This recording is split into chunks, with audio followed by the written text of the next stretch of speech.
Hello and welcome to the Sherwood 2021 Urban Renewal Plan How Urban Renewal Works information session.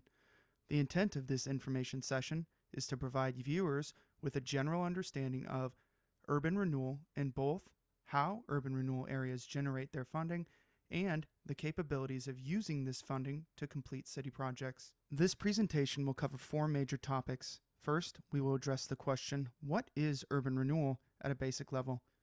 Second, we will cover why cities form urban renewal areas. Third, we will detail relevant prior planning Sherwood has completed and the current stage of the Sherwood 2021 urban renewal area in the urban renewal planning process. Finally, we will close with the schedule regarding the review of the potential new urban renewal area and upcoming important events. The amount of content this video will cover unfortunately does not allow for a discussion of the potential projects in this potential urban renewal area. Potential projects to be undertaken in the urban renewal area are covered in a different information sheet on this webpage. At its core, urban renewal is simply an additional funding source that can be utilized by cities and counties. Urban renewal is unique as the financial impact of this funding source is not on property tax payers, but rather property taxing districts. Similar to other city planning efforts, urban renewal plans contain potential improvements to the urban renewal area. However, urban renewal plans are unique to other forms of city planning because they not only provide a plan with projects, but ensure a funding source for those projects, a mechanism detailed later in this video named tax increment financing. Conceptually, the formation of an urban renewal area creates a financial entity capable of completing projects. As such, urban renewal areas have an income source, expenses, and a spending limit. The income source is the yearly property tax collections from the incremental increases in assessed value. This concept will be explained further later in the presentation. The expenses are either the projects and programs pursued or administration. The spending limit is termed an urban renewal area's maximum indebtedness. Maximum indebtedness is the total amount of money that can be spent over the life of an urban renewal area on projects, programs, or administration. Cities considering the creation of an urban renewal area are typically facing the same problem. The city has an adopted city plan, such as the Tonkin Employment Area Plan, but either has no funding or insufficient funding to complete said projects. The projects in need of funding usually are identified to correct infrastructure or transportation obstacles to enable new development. Urban renewal is a financing tool that allows for the completion of the under or unfunded projects that would not be completed otherwise. Currently, the City of Sherwood is in the public review process of the draft Sherwood 2021 Urban Renewal Plan. Previously, the city completed planning on the Tonkin Employment Area. To evaluate the potential use of an urban renewal plan to fund the projects from this planning effort, the Sherwood City Council authorized an urban renewal feasibility study. An urban renewal feasibility study provides financial projections for a potential urban renewal area boundary. This allows for a much clearer picture of what projects can actually be funded by the particular boundary. The urban renewal plan was drafted following input provided by an advisory committee on the major points of the feasibility study, including 1. The boundary of the proposed area, 2. A list of potential projects inside the boundary, and 3. The impact of the financial projections for the chosen study boundary in reference to project prioritization, timeframe for urban renewal, and impacts to taxing districts. The proposed urban renewal area is shown in this boundary. It encompasses the Tonkin Employment Area at the northeast end of the boundary, unannexed properties north of Highway 99, and properties along Highway 99. It also includes rights-of-way to allow for the installation of broadband, as represented by the red lines in this map. Citizens are generally interested in the urban renewal boundary chosen and what projects will be completed, but for most citizens, of the utmost concern is how this urban renewal plan will impact them financially. Most citizens want to know if creating an urban renewal area will increase their taxes. The answer is no. The creation of an urban renewal area will not create an additional tax.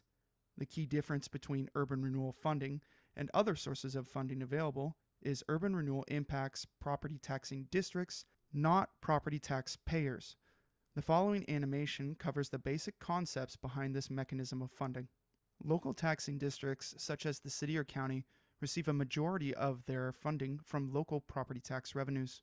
Property tax revenues are not constant for any taxing district. Revenues for taxing districts can increase in two ways. First, the assessor can increase the assessed value of any property by up to 3% each year. This up to 3% appreciation is independent of the urban renewal area and will occur regardless of whether a city or county has an urban renewal area. This means each taxing district can experience up to 3% growth in revenues without taking into account any substantial improvements or new development. This leads to the second way property tax revenues can increase, which is the fact that if a property undergoes substantial improvement or rehabilitation, an assessor is allowed to do a reassessment of the assessed value of the property. The subsequent increase in taxable assessed value provides increased revenues. When a city identifies a particular location as an urban renewal area, the property tax revenue stream is altered to include revenue for the urban renewal agency. The property tax revenue stream is altered such that the amount of increased property tax revenue generated by the urban renewal area is redistributed to the urban renewal agency. Whatever amount of property tax revenue was generated by the properties inside the urban renewal area prior to the adoption of the urban renewal plan will continue to flow to the regular taxing districts. It is only the increases in revenue after the formation of the urban renewal area that will be redistributed to the urban renewal agency. This redistribution is referred to as the division of taxes. The division of taxes introduces two new terms to explain the redistribution process. The first is the frozen base, and the second is increment. The frozen base represents the amount of taxable assessed value the year before the urban renewal area was formed. For the duration of the urban renewal area, the overlapping taxing districts will still receive the property tax revenue from the frozen base assessed value.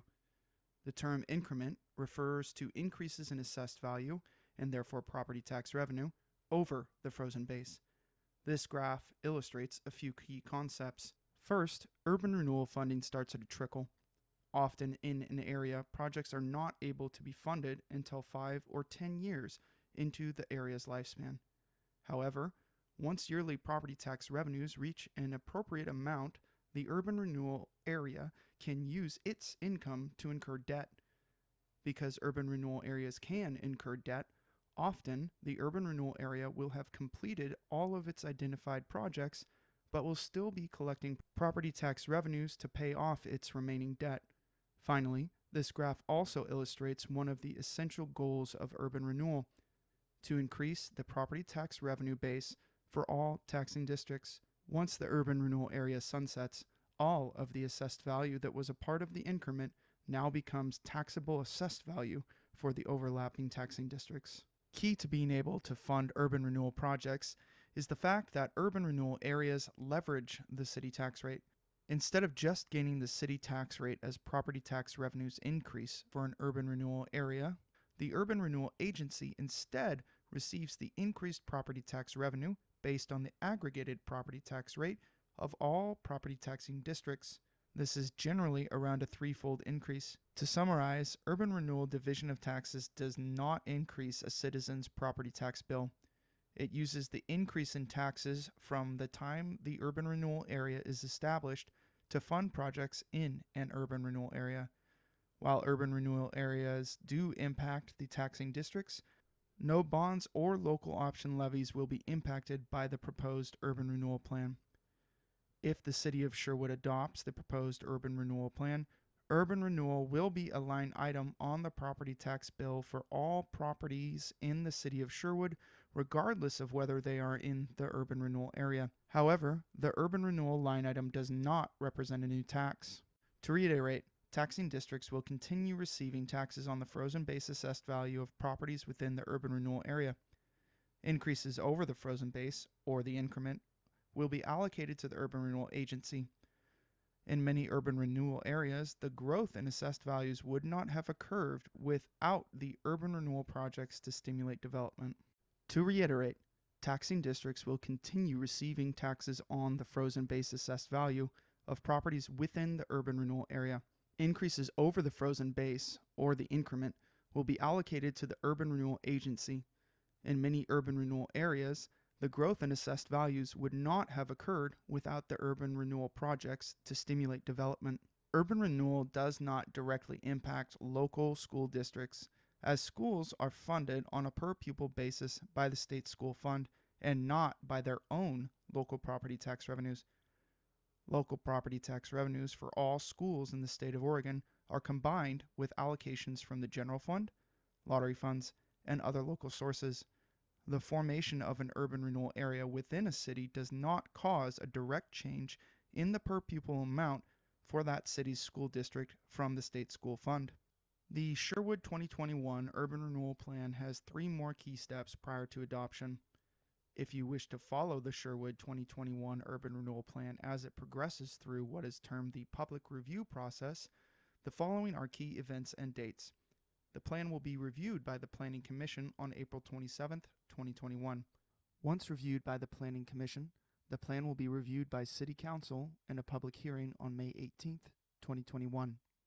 The vote for adoption of the ordinance establishing the Sherwood 2021 Urban Renewal Plan will occur on June 1st, 2021. For more information regarding the Sherwood 2021 Urban Renewal Plan, please contact the City of Sherwood or visit the Sherwood Urban Renewal website.